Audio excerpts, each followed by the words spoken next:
So now today we are going to talk about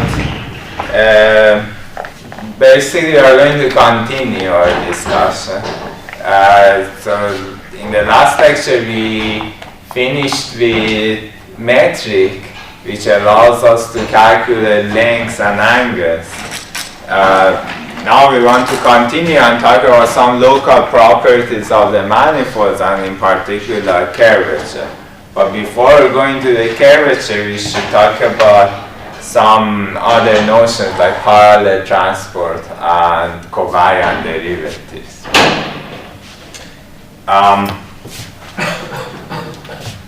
Okay, so let's start from parallel transport.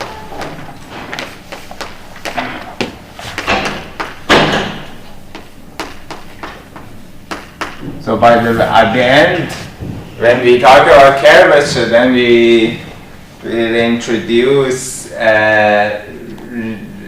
Riemann curvature tensor, and then from that we derive Ricci tensor and Ricci scalar, and then we see why the Einstein-Hilbert action that we wrote 2 lectures ago, that is the unique action for that we can write for the theory in which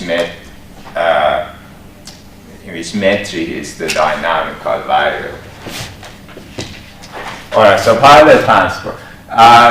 What do we know at the moment? At the moment we said that we have a general manifold.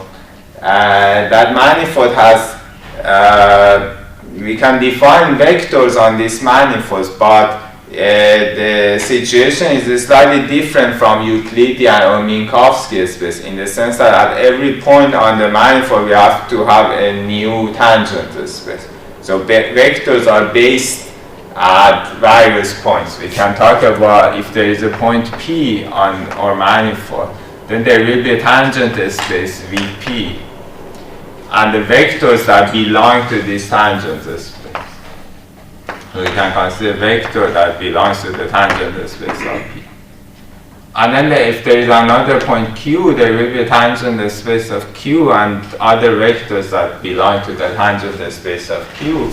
These 2 tangent spaces Vp and Vq are not the same.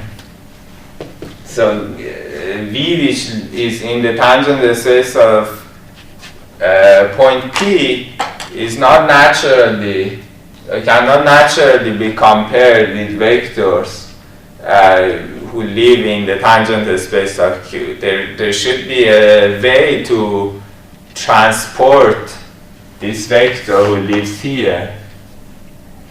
There should be a way to transport this vector to point Q, and so let's call this V.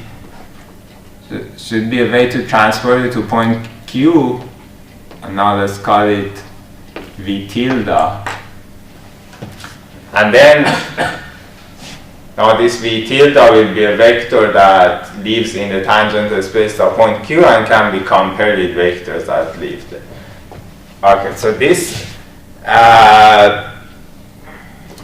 procedure of taking a vector at point Q and introducing a vector, assigning to a vector at point Q, is called parallel transportation. And it requires some prescription.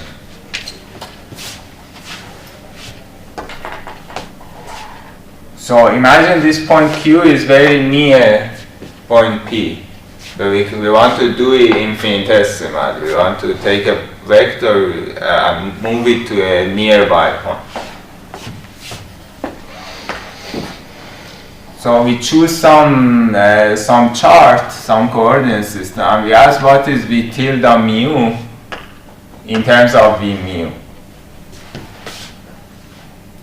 So first of all, and we want to take the distance between P and Q to be infinitesimal. So this is gonna be dx, some infinitesimal distance.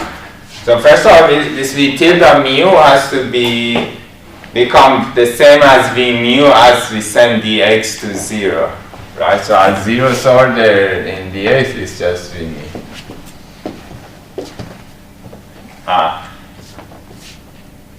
However, it cannot be just that, because the vector at V mu would not behave like a vector at V tilde mu. So for instance, if I do coordinate transformation, they change. These components will transform differently. But this is not good. So there will be something that corrects for that. And this is called an affine connection. So this something that corrects for that, of course, it should be proportional to dx, the distance between the two, so that if I send the distance to 0, it vanishes. So there will be dx alpha. It should also be proportional to the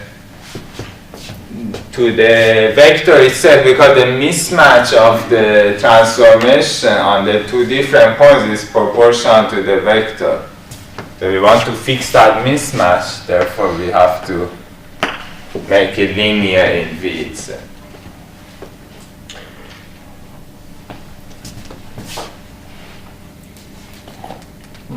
That's like saying if V is a null vector in the V space, should be also null vector. Is it zero length in one? It should be also zero length in the other, or it's not necessarily true?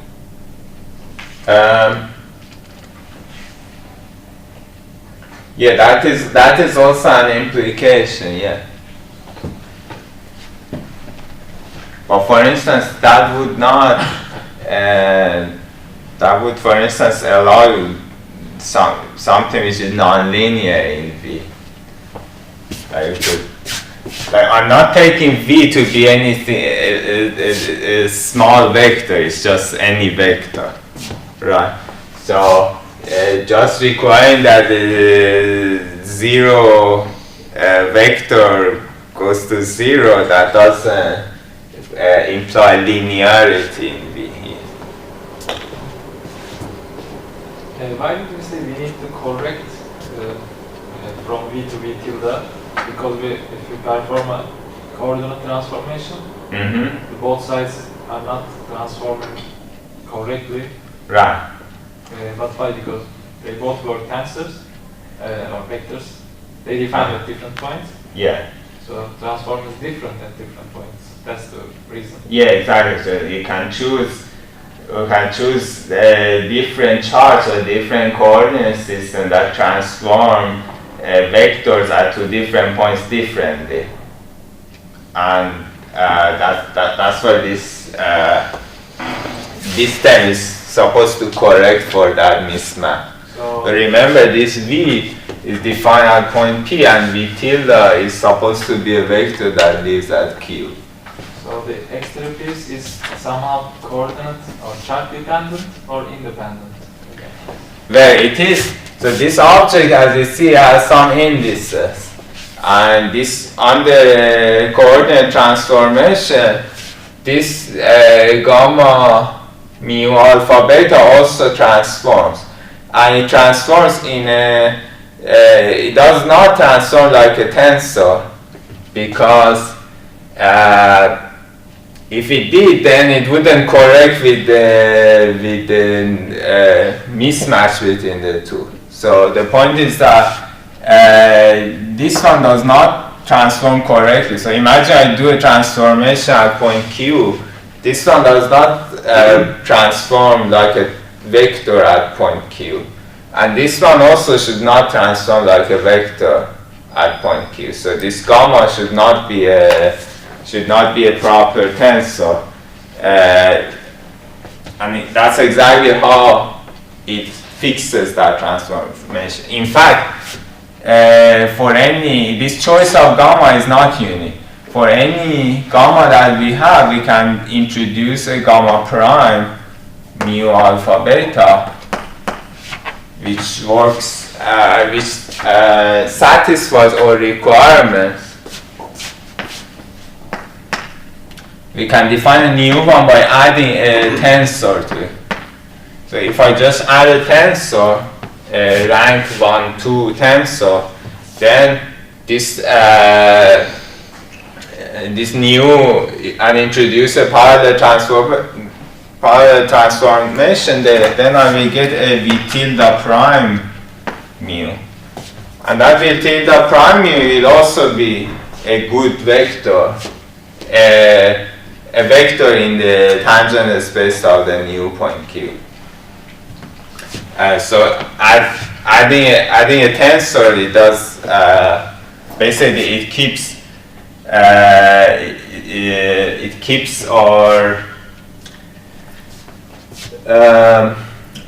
or we tilde as a tensor, because what we really need is that this gamma is correcting with the mismatch of the two. Once the mismatch is corrected, then we can add tensors, and that does not introduce extra mismatch.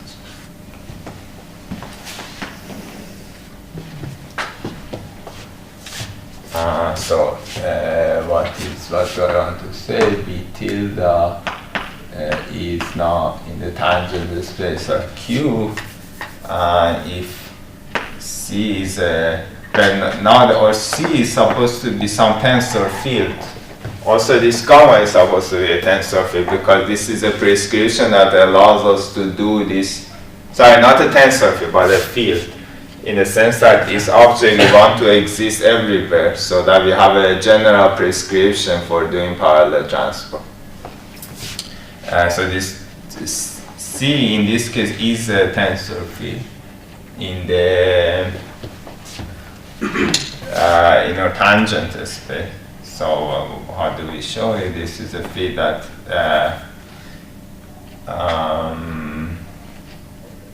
let me just write.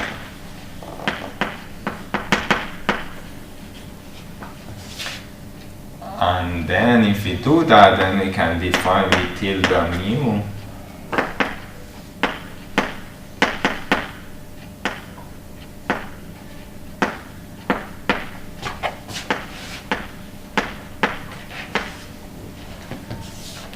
and we are guaranteed that if this v tilde was in the tangent space of Q, we are guaranteed by this requirement that v tilde prime mu is also in the tangent space of Q.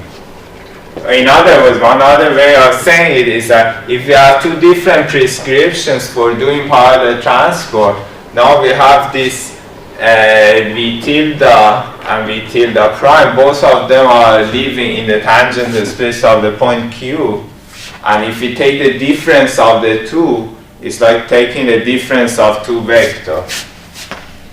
So v tilde minus v tilde prime, this is also a vector in the tangent space of Q, and this difference is equal to, now let me put the index here. This is equal to gamma prime mu alpha beta minus gamma mu alpha beta times dx alpha v beta. So now this object is this is a vector, because it's a difference of two vectors, and at the order in dx that we are working now, this v is also should be considered a vector in the tangent space of vq, because its mismatch is proportional to x dx itself. So since we are working to linear order in dx, now this is an infinitesimal displacement, which is a vector. This v is also a vector. So this object has to be a tensor, so that this product is a vector. So what do we conclude? There are different prescriptions, but the difference between different prescriptions are giving us just tensor field.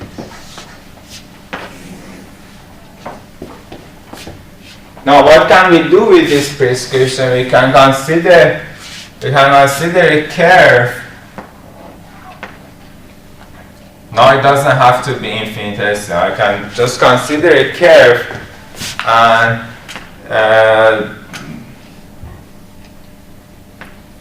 and start from a vector at this initial point P and then move it infinitesimally according to this prescription to end up with a new vector at the end. And then for different curves, I can repeat this. And in principle, I'm going to get different results, which depend on the curve that I chose. Now we will see that this dependence on the trajectory is going to tell us something about the properties of the manifold.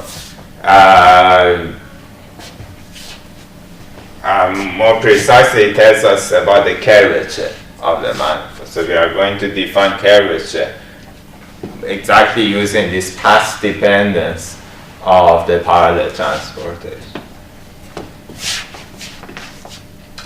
Yeah, so how do we do it? Remember we said that if you have a curve, the curve is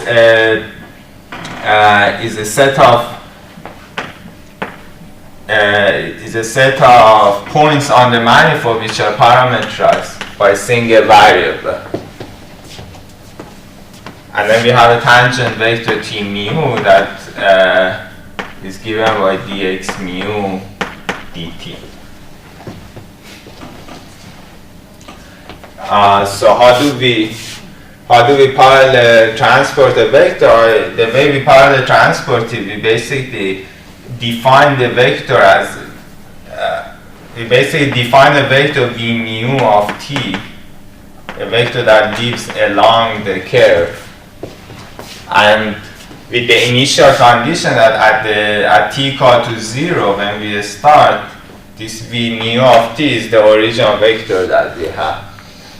And then we just follow this prescription. So we say dv mu dt is equal to, so since dx mu dt is the tangent vector to our curve, then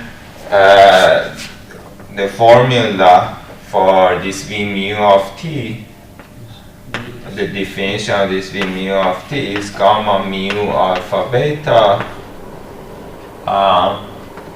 t alpha v beta.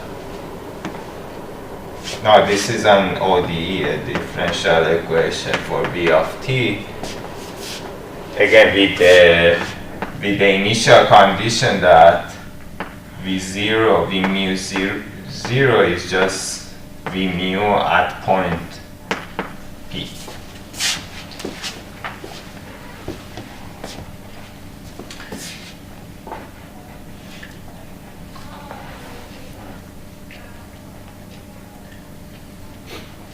Now the moment we have a prescription to move vectors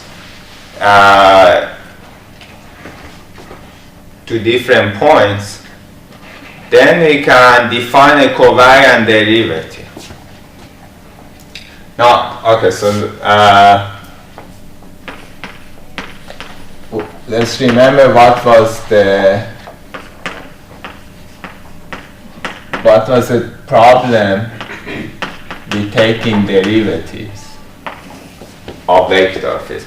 Imagine I have a vector field which is some assignment of vectors to different points of to all points of the manifold. Like the electric field is a vector field, and now this electric field can be defined on a manifold that is curved. It's not necessarily flat. Now I want to take the derivative of this vector field. What does the derivative mean? I want to compare the value of the vector field, say the electric field at point Q. I want to compare it to its value at point P, or take the difference of the two and then divide by the distance and send the distance to 0. So that's the way we define the derivative. And Naively, this is not possible because we cannot take or it is possible, but it's not going to give us a tensor field because we are taking the difference between vectors which are defined at two different points. So before using the parallel transportation, this procedure of taking derivatives with so now we want to consider some vector field, let's call it electric field, E mu. Well, electric field is not a good example, I guess. Let me take a mu field, the vector potential.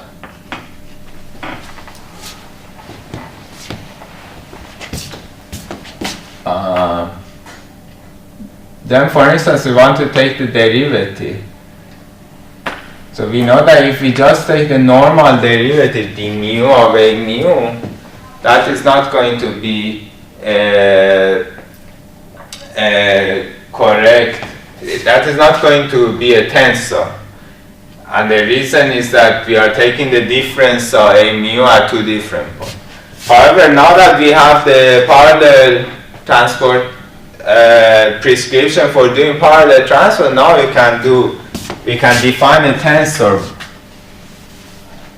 using a covariant derivative. So what do? We take a mu at point x plus dx and then subtract from that not a mu at point x, but a mu at point x parallel transported to point x plus dx. So that's what I call a mu tilde. So if I look at this difference, now both a mu of x plus dx, this object lives in the tangent space of x plus dx. And also this object lives in the tangent space of x plus dx because I have parallel transported it to that new tangent space. Now this is a true vector that lives in that tangent space because it's the difference of two vectors. So this difference, I can now take this difference, and that will be something that defines in the limit that the separation goes to 0, that's the answer that defines the covariant derivative. So it gives me dx nu, then mu of a mu. So therefore, what is the covariant derivative? Covariant derivative of a mu is the normal derivative d mu a mu plus gamma mu alpha times a alpha.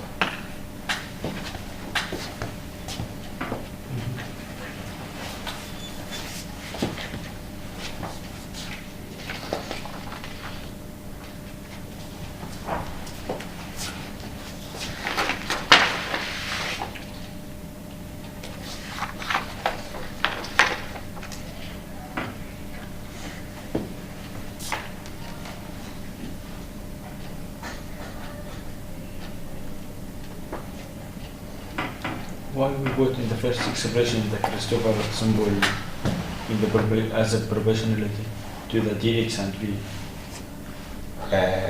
Say that again. Why we put the Christopher symbol as a proportionality constant for dx and v in the beginning, the first transformation?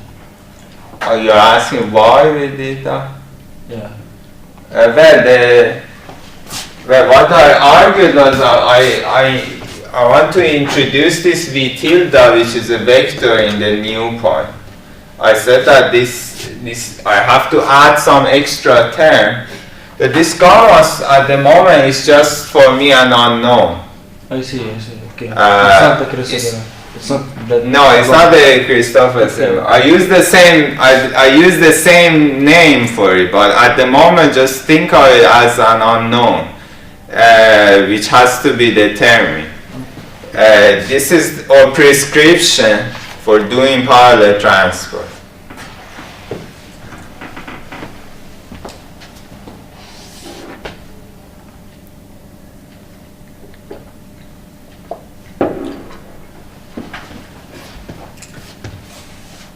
In fact, as I argued, it's not unique. You can have different prescriptions and therefore different gammas. The Christopher symbols that we saw a few lectures ago, they had some very specific definition in terms of the metric, and that we are going to discuss. So that corresponds to a particular choice among these infinitely many possibilities of affine connections. That's a particular choice with some properties that we are going to discuss. When we say parallel transport, what is parallel to what other thing? What does it mean? Well, I guess you will see if when I introduce when we introduce the metric compatible version, which would be this Christopher symbols, then it is really parallel transportation, because if you imagine there are little ants living on the surface of this curved manifold, and they have a vector, and suppose they really want to take this vector with themselves and move it along the manifold. So what would they do? Locally, it looks like a flat space, so there is no problem of transporting. If I'm sitting here and you give me this vector, what I do is that I'm going to move along this direction. I will just parallel transport it. That's where the name comes from. I just move it along and I don't notice anything. But as I move for a very long distance, then because of the curvature that I don't see it with these infinitesimal changes, this vector is going to turn around. Turn around means that if you keep doing this, but this is something that we are going to see. So if you do the same thing on the surface of a sphere, so say you are here and you want to do a big trip on this sphere. Say you start from equator, you go to the North Pole and you come down to the equator at some other point and then come back. Then you move like this, and then you come back and you come here. So you started with this vector, and then come back with this vector. So you did parallel transportation, but at the end, the vector that you end up with, after going around this closed loop, will be rotated compared to the original. Yeah. Where I have read this manifold, okay, we have patches that are locally looking as are a flat space, okay. So there is this chart, this notion of chart. So not necessarily each point on the manifold is mapped with the same chart, right? So here we don't need to consider that this belongs to the same chart. No, they don't. We don't need to change in our way of parallel transporting or affine connection. It's a unique one. You can use the charts to express it in components. So the only thing that charts are just coordinate system. Yeah. They allow you. So if you have a vector or a tensor, these charts or coordinate system allow you to assign them a set of components. And then as you go from one chart to the other, those components change in a prescribed way. And that's like what this affine connection does. Well, no, the affine connections are doing something. Well, the affine connection doing something more fundamental. It's not. They are basically.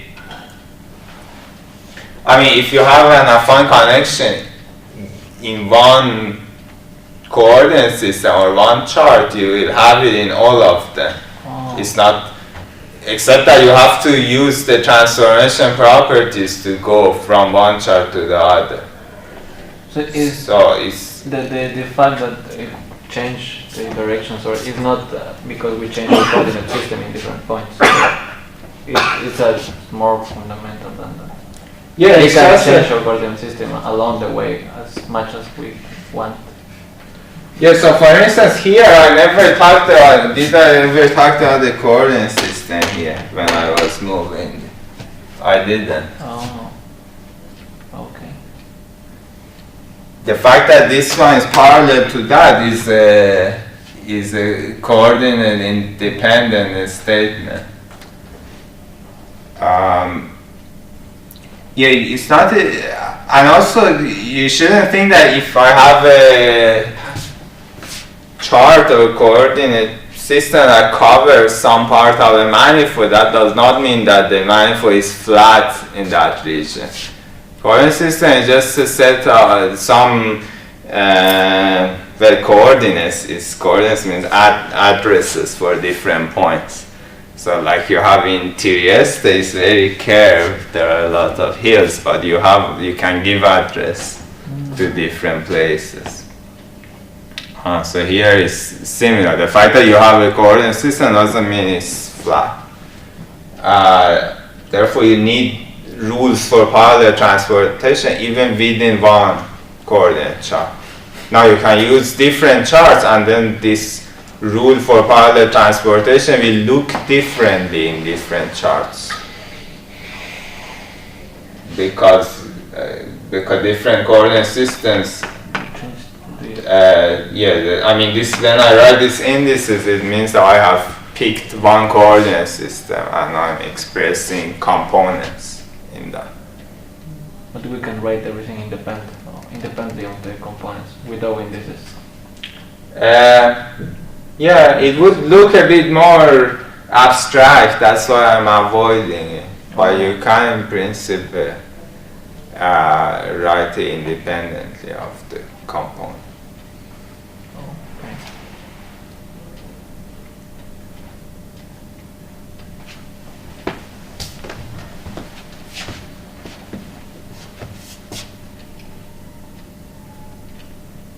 I don't know, for instance, this gamma, if you want to write it in a coordinate independent way, it's a bilinear map from the space of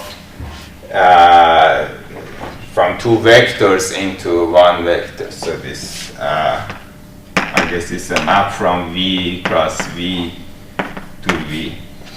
So you would write V tilde equals V minus gamma of dx and V. But it's not like an answer. It's not a tensor. No. So it's not. I don't know. They say when you present tensors in this language, they are multilinear maps. That set to the other set, but this is not. This does not satisfy that tensorial property. No. Right, like this. Mm-hmm.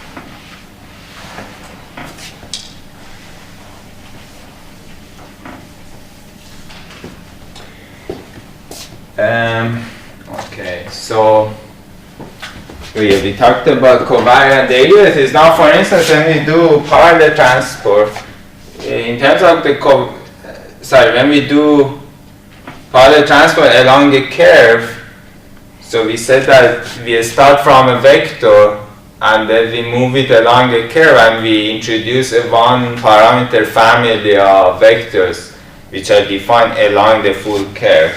And we had this differential equation. That differential equation can now be written in a more concise way using this covariant derivative. So you can easily see that this is just T alpha grad alpha times, now there I chose V mu is equal to 0.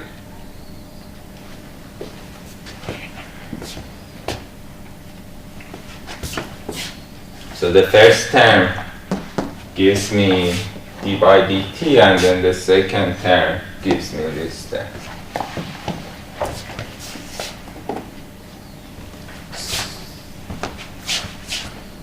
This is V of t. This is not a statement that they are orthogonal or something like that. No. Not. No, this just change. Well, this is in a sense, this is why. Again, this is why we call it parallel transfer, because we are saying as we move it along this curve whose tangent is t, it is not changing. This is like a directional derivative. Yeah. That says that we don't change. Exactly. So if you were in flat space, you would say exact same thing, except that here you would put a normal derivative. But now we say that normal derivatives are not uniquely defined. What we should talk about are covariant derivatives.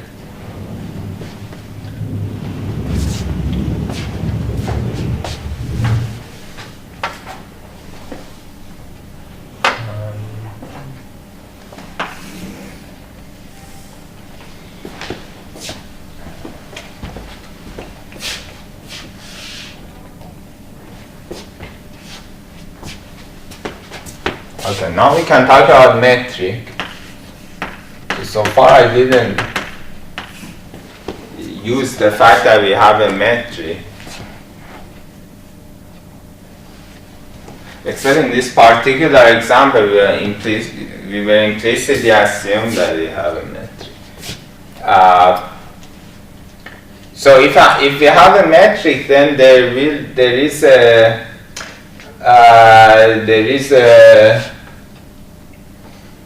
is a particular choice of this parallel transfer that's special. And what is that choice? The choice is the following. So if I have a metric, we know that we can take two vectors and calculate the inner product of those two vectors at a given point. So I have V1 and V and W, and metric gives me an inner product V dot W, which is G alpha beta V alpha W beta. Right? So this is just a number, right? Now, of course, there is no problem parallel transporting numbers. There is no coordinate dependence. I never needed to talk about these affine connections or anything for scalar quantities. A number is universally defined. Okay, so now there is this dot product, and one natural requirement that we can put on this parallel transportation, or this prescription that we have, this affine connection, is that it preserves the norm of the vector. So if I have V and W at one point, and then I parallel transport V and W and calculate the norm of this new, sorry, not the norm, the inner product V tilde dot W tilde. If I require that is equal to V dot W, then that puts an extra constraint on my affine connection. And the constraint is easy to see. We want, basically the constraint would be that the covariant derivative of the metric G alpha beta has to be equal to 0.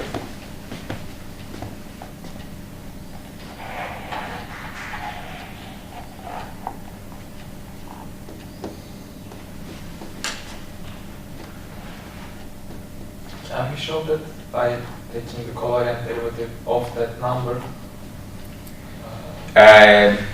Yes, although we should be a little bit more careful. So let's show you. We want to parallel transport these vectors along some curve T. Right, so what we have is that T alpha grad alpha V mu is equal to 0 and T alpha grad alpha W mu is equal to 0. Right?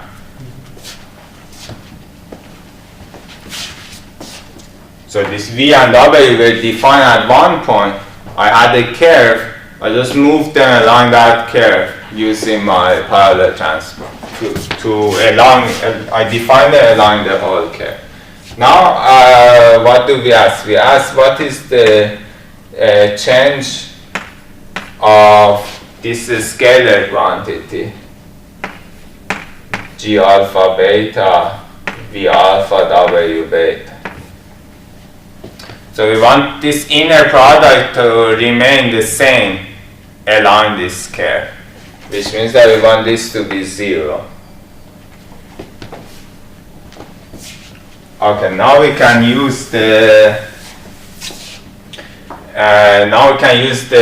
Leibniz rule. Yeah, one thing that I did not say, and I should have said already way before here. When we have parallel transport for vectors, it also naturally gives me parallel transport for covariant vectors, for covectors or forms, and for tensors. Just by the fact that these things are maps, by the fact that forms are maps from vectors to real numbers, and then tensors are similarly defined, any rule for parallel transportation for vectors is uniquely generalized to forms and tensors. So I already know what is the covariant derivative also on acting on the vectors and on covectors and tensors. And in particular, this covariant derivative is satisfied the Leibniz rule, meaning that if I have a bunch of vectors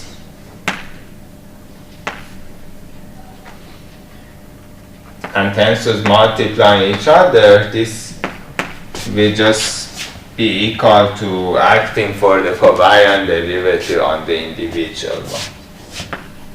So it gives me get mu, A mu, B mu, C mu, mu.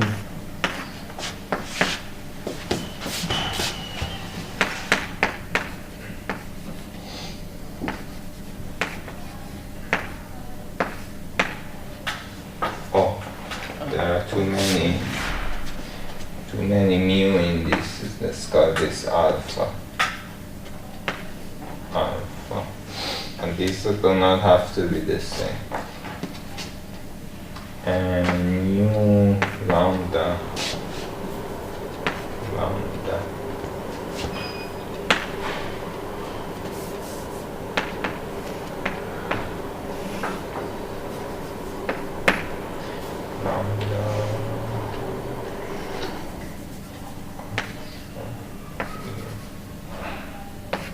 I'm just writing something random here.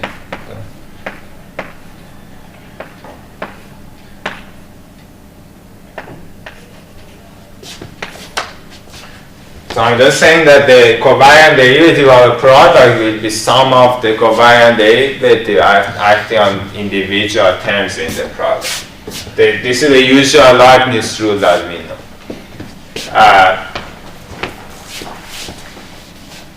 And then they are all defined. Once we define how the covariant derivative acts on a vector or vector field, then we know how it acts on the product.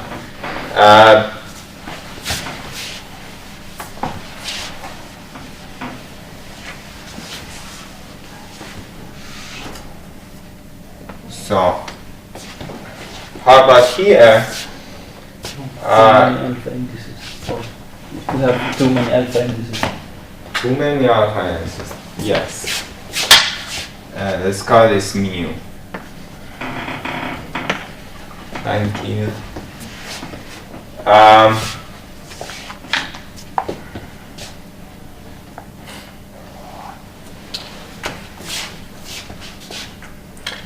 So again, we can use the Leibniz rule to propagate this derivative inside. But there will be three terms.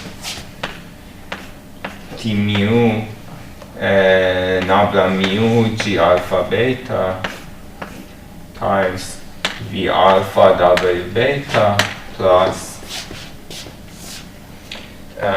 G alpha beta W beta T mu nabla mu V alpha plus V alpha T mu nabla mu W beta equals 0. Right? So now, by the requirement of having parallel transported V and W, these two terms are equal to 0. So these are our conditions here. Which means that, which implies that T mu nabla mu G alpha beta, let me write it like this. So we have V alpha W beta T mu G alpha beta is equal to 0. And we want this to hold for all vectors V, W, and T. If we want this to hold for all vectors, then it means that the covariant derivative of G alpha beta has to be 0.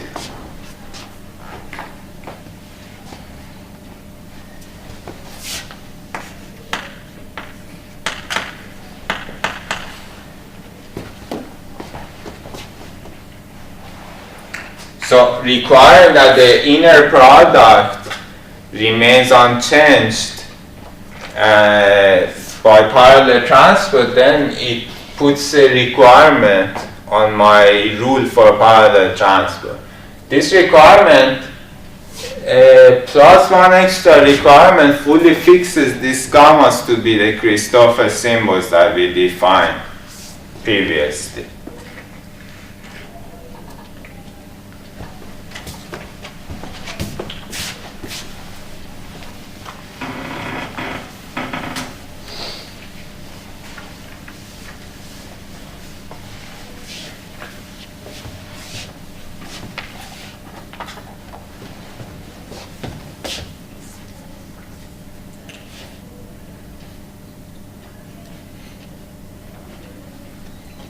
What is the other requirement? The other requirement is the requirement that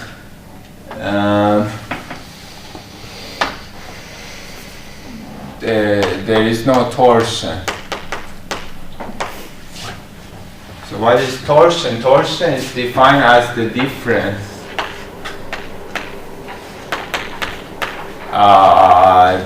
the antisymmetric part of the affine connection. So it's defined as gamma mu alpha beta minus gamma mu beta alpha. And it is a tensor. to see why it is a tensor, you can consider the following object. If I take the derivative, the derivative of a form, the alpha omega beta minus nabla beta omega alpha, then that is, if we just use our rules for covariant derivatives, that is going to be normal derivative d alpha omega beta minus d beta omega alpha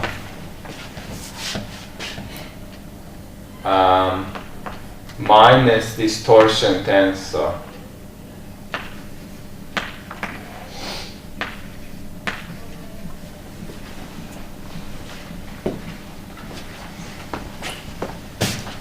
Now, this object, I want to prove that this is a tensor, so that's the proof of why it is a tensor. This object is a tensor because I'm taking covariant derivative. So this is a rank 2 covariant tensor. This is also a rank 2 covariant tensor. I'm taking the difference of two tensors, so it is a tensor. This object might not look like a tensor, but it is a tensor because it's an exterior derivative of a form. So that object by itself is just a 2 form, which is a covariant, an anti-symmetric covariant tensor. But this is a tensor, therefore, and omega is a 1 form, so this T alpha beta, T mu alpha beta has to be a tensor. So this torsion is a tensor, even though gamma itself are not. The anti-symmetric part of gammas, this difference is a tensor. And that tensor can be set to 0. If I set it to 0, what it guarantees that if I take the covariant derivatives of a function that would be of a scalar field, they would commute. So nabla alpha, nabla beta of f is equal to nabla beta, nabla alpha of f. If torsion is equal to 0.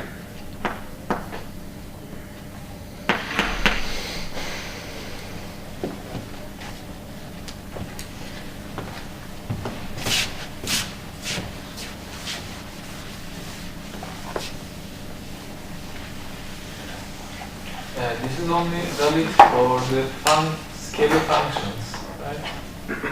Yes, this is only for a scalar. Yeah. Because like one of the definitions for the Riemann tensor is the commutator of the covariant derivatives. Yes. Right? So in that case, we have the commutator of that derivatives if we take them on one side. Yeah. But it's not generally 0 because there can be curvature. Exactly. The commutator of the two derivatives is not 0 necessarily. If you have curvature, it will be non-zero. But the commutator, the covariant derivatives change depending on what they are acting on, right? So for instance,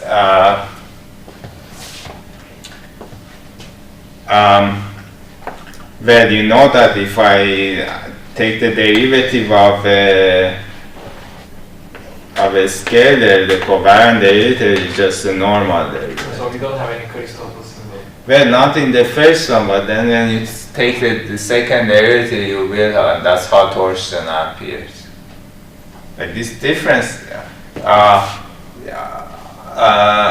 here what I'm saying is fully verifiable.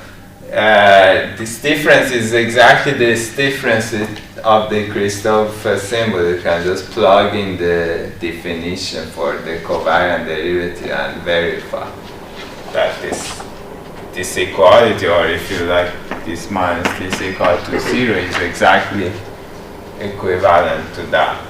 if you require it to hold for all functions.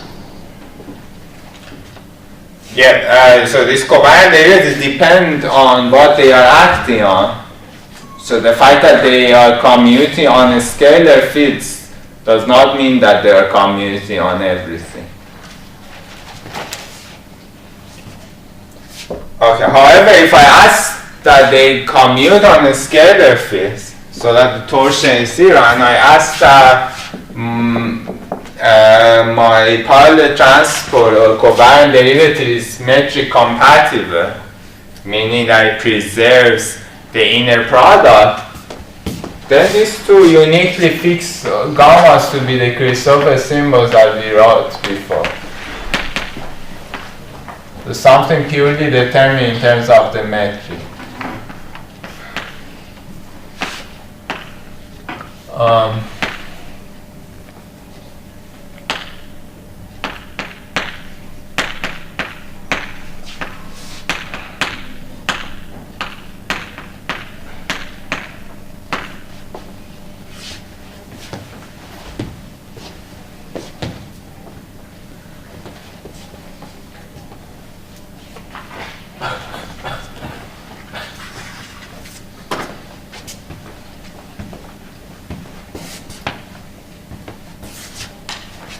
Now, you might think that these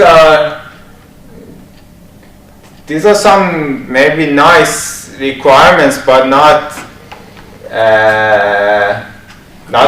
necessary.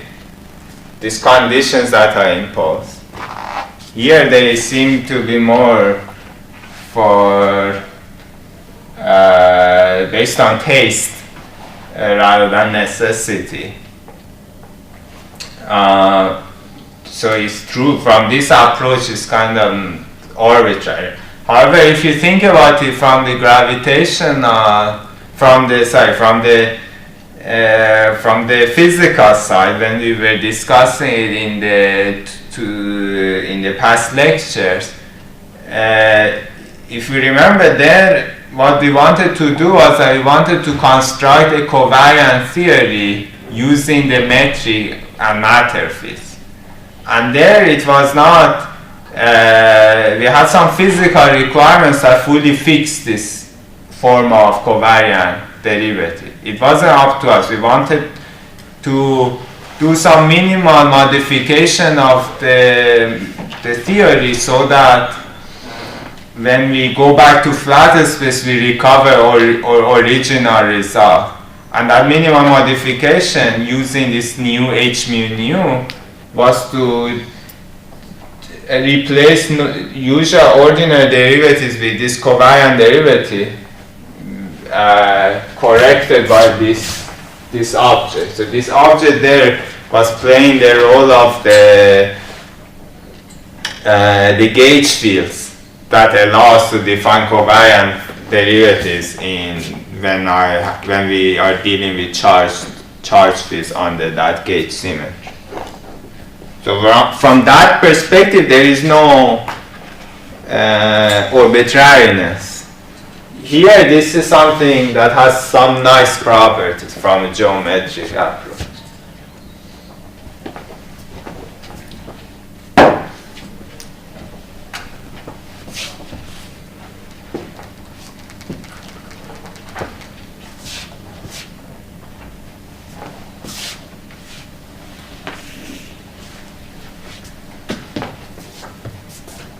Okay, now that we talk about metric, we can also talk about geodesic.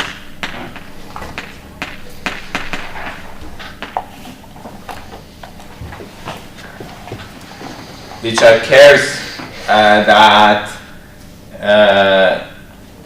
extremize the distance between any 2 points of them. Locally extremize the distance.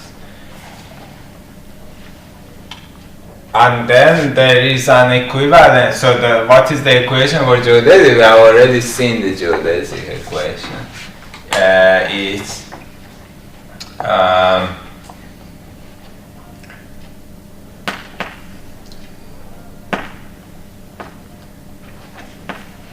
so before we use tau, I can still use tau to parameterize mu dx mu d tau is equal to 1/2 mu d alpha beta dx alpha theta.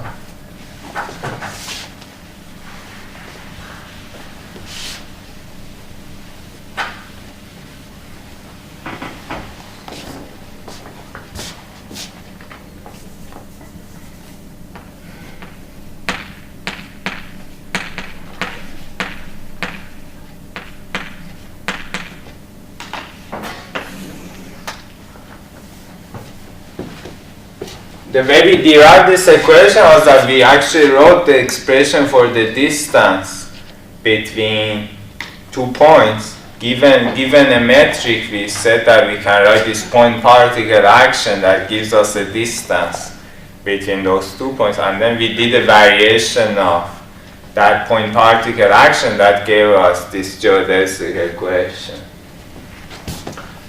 Now we can think about in different ways. For instance, we should remember that this quantity dx alpha theta is what we call the tangent t alpha. So one other way of writing this equation is to write it as d squared x mu d tau is equal to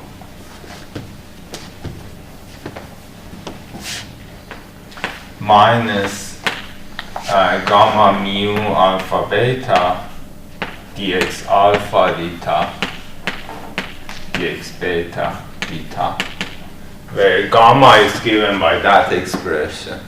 If I just take this derivative inside, then and then collect the terms which contain derivatives of the metric, which will reproduce this, which can also be written in a more compact way as T alpha nabla alpha T mu is equal to 0.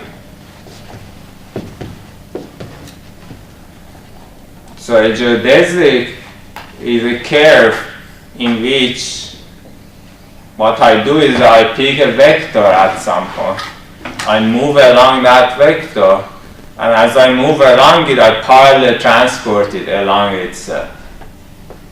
And we need to choose that connection to find geodesics. Yes, so geodesics are the ones that, so it's natural, I think the name comes from the fact that they are extremizing the lengths. When you talk about the lengths, you have to have the metric. So they define naturally given a metric. So as we can see here. And then, yes, this gamma will be exactly that gamma, the Christoffel symbols that are defined. So the extremizing length fixes the hot connection that we need to choose. This works, but not other choice.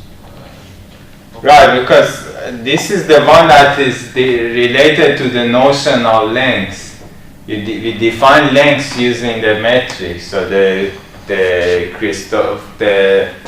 connection that appears here or here is the one that is based on the metric. And that respects the metric along the line. Yeah. It doesn't change the metric along the line.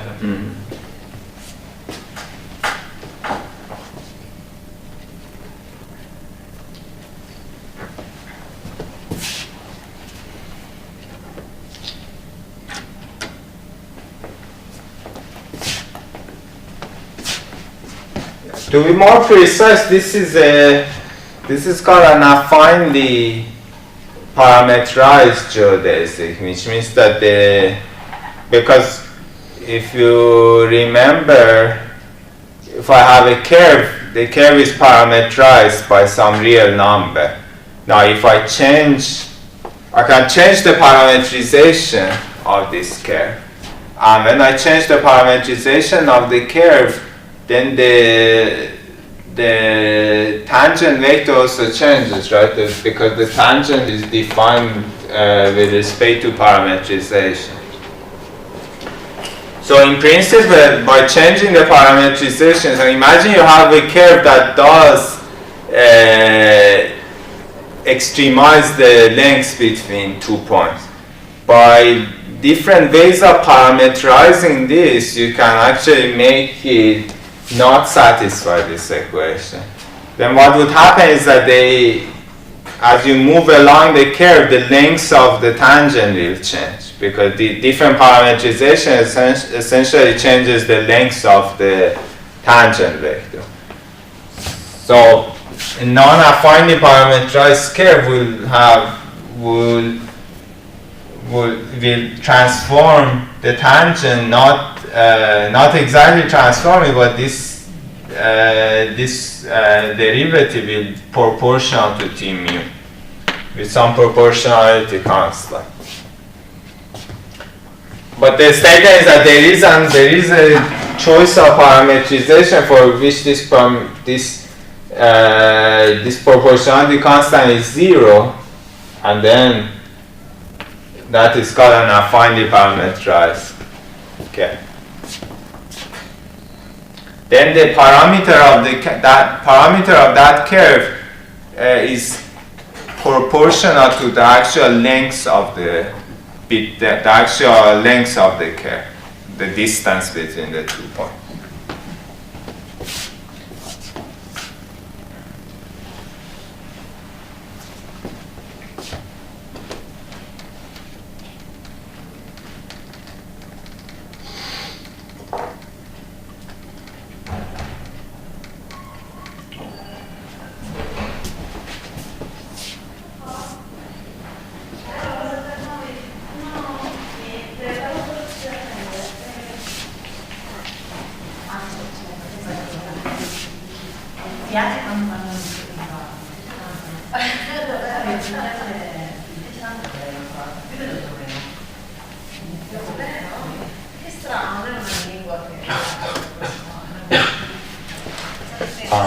Okay, so now we are ready to talk about curvature.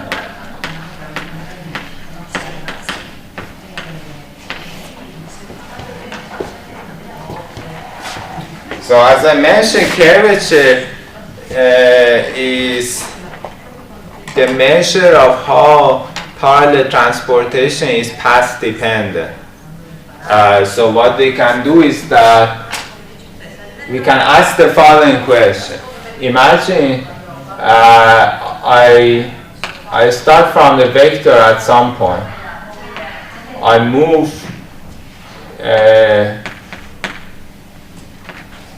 for some infinitesimal parameter dx1, so that I will get a new vector.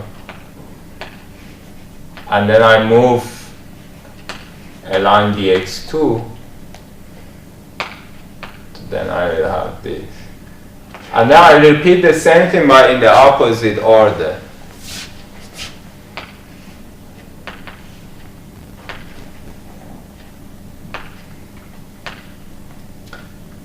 So then I will have two vectors here. So I start from just one v, but now at the end I will have v12 tilde and v21 tilde.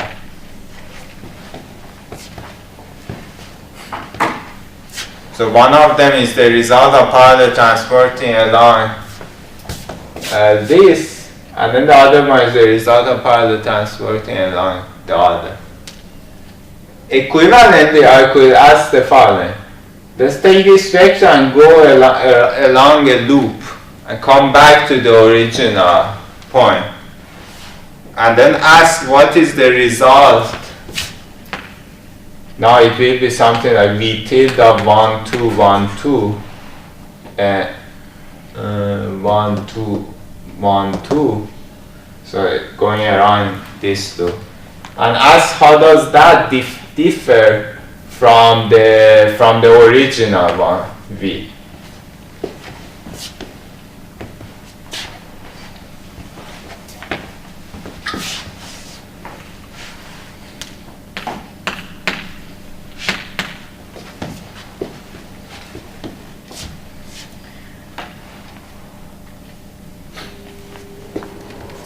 Well, this is something that now we can calculate. We can just use our expression for parallel transfer. So we know that if I have V and parallel transported here, it will have some expression. V here will be this original V minus gamma mu alpha beta dx1 alpha b beta. And now I can apply it again. Apply enough rule for parallel transportation along this curve to that, and now I can repeat it in the other direction and take the difference. The result will be proportional to dx1 dx2, so it will be second order. It will be second order in this in the displacement, and it's given by some pencil that now I'm going to write it down. Some R mu nu alpha beta V mu dx1 alpha dx2 beta.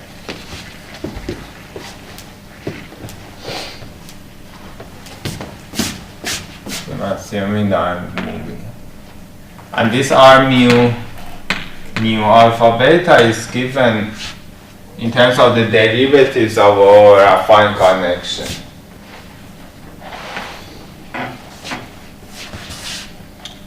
So it is something like d alpha gamma mu beta minus or plus gamma mu alpha lambda mu beta minus alpha and beta interchange. So it's a combination of the Christoffel symbols and the derivatives. So here I haven't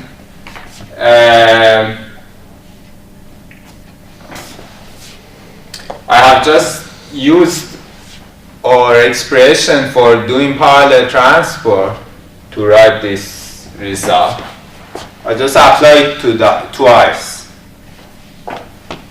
Taking into account that when I do a parallel transport on this segment, then I have to use gamma that is defined at the point x plus dx1. So that's how these derivatives appear.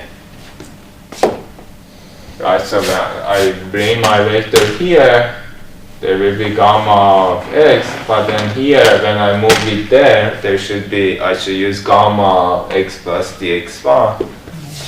And then I expand this, I will get derivatives of gamma. Of course, the result will be linear in V because our rule for parallel transform was linear in V. But it will be quadratic in x's. Essentially, it's proportional to the area of this square. So clearly, if this square, these two transportation become parallel to each other, then there will be no difference between the two paths. Right? If this shrinks to a line, then doesn't matter in which order you do it. So it has to be proportional to the area of the square. In other words, this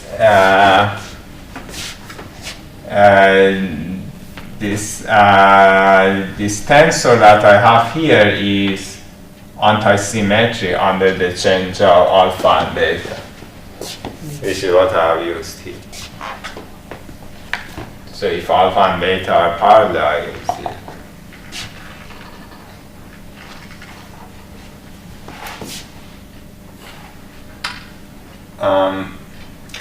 Okay, so this tensor, and it is a tensor as you see, because it's the difference of two vectors on the left hand side. So it is a vector, and everything that appears on the right hand side is also a vector. I mean, these three things, therefore this has to be a tensor. So this is an object that is constructed out of the Christoffel symbols, which themselves are not tensors, but this combination is a tensor. So it's kind of similar to the torsion tensor. It was the difference of two Christoffel symbols, which are not tensors, but this difference was a tensor. Here is the same thing. This combination is a tensor. It's called a Riemann tensor. And one thing to notice is that one thing that we discussed before is the existence of the local inertial frame. So we said that we can always choose, once we allow ourselves to choose coordinate system, we can always go to a coordinate system in which the metric is given by Minkowski or Euclidean, depending on our signature, given by the flat metric at a given point, and all of its derivatives are 0 at that point. What does it mean? That means that I can make metric to be flat and the Christoffel symbols gammas to be 0 at that point. That by itself shows that these Christoffel symbols cannot be tensors, because I can make them 0 at any point.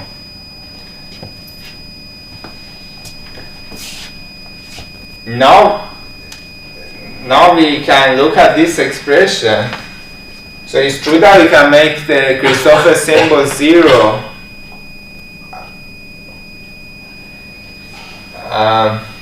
It's true that we can make Christoffel symbols at a point, but the derivatives remain non-zero.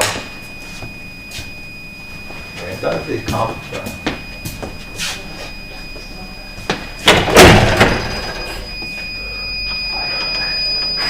Fine.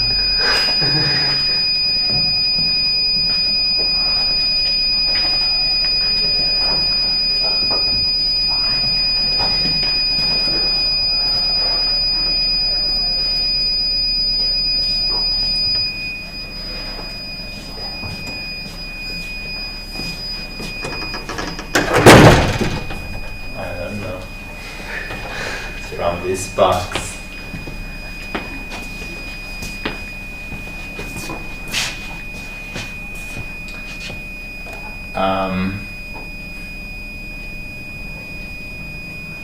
Okay, hopefully it's nothing important.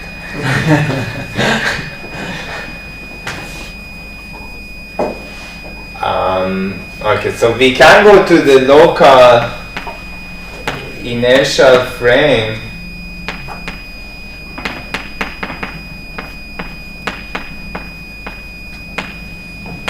where gamma is equal to 0, but still the second derivative of the metric remains non-zero.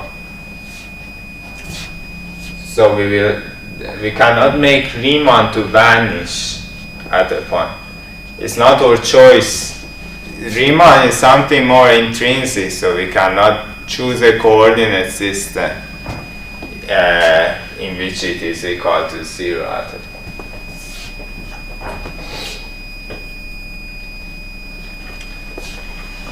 And it is an intrinsic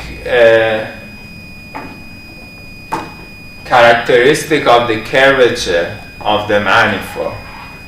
Because obviously if we were in flat space, then this result of parallel transportation would bring the vector back to its original location. Note also that it is kind of a, so let me rewrite it in a different way, more suggestive way.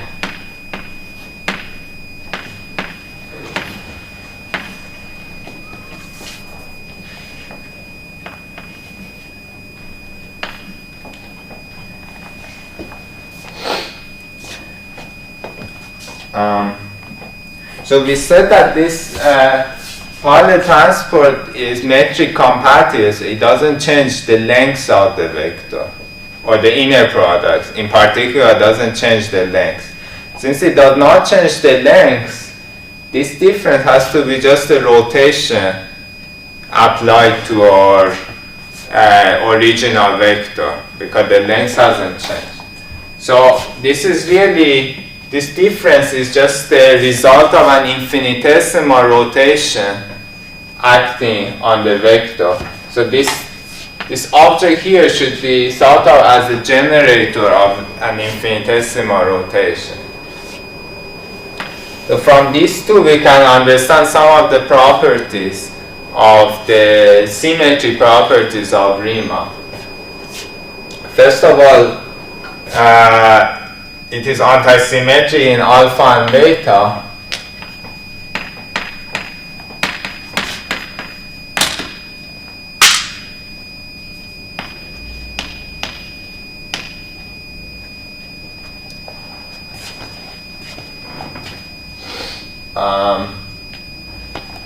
Just because if I change the order of this path, it's by definition goes to minus itself, because it was the difference between going along this direction and going along this direction. So if I change 1 and 2, it becomes the difference between going along this direction minus that, so that automatically gives a minus sign.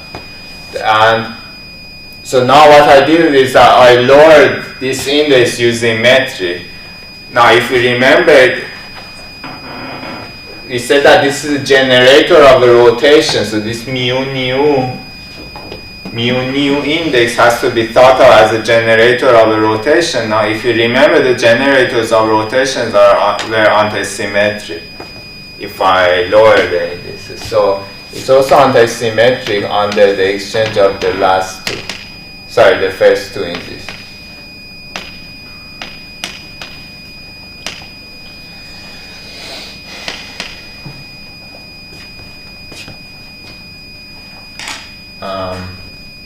But there is another property. It is symmetric under the exchange of the two pairs. But I won't derive it here. The derivation is not that complicated, but it's given in the notes.